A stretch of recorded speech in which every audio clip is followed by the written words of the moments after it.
All right, let's take a look at most missed problem number 7 from the homework.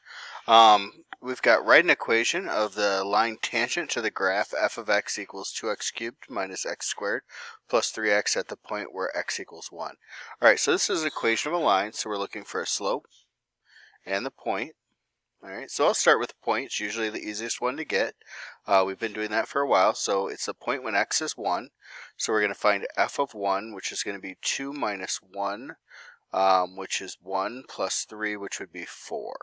All right, so our point is 1, 4.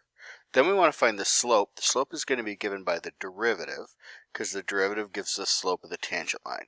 So that's 6x squared using the power rule, minus 2x using the power rule, plus 3 using the power rule. So f prime of 1 would be 6 minus 2 plus 3. That's going to be 7.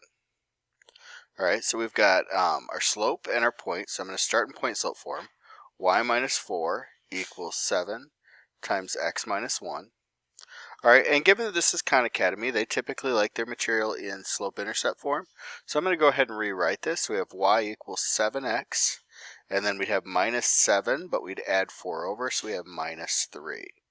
All right, so we're looking at y equals 7x minus 3. All right, I hope that helps for the 7th section here.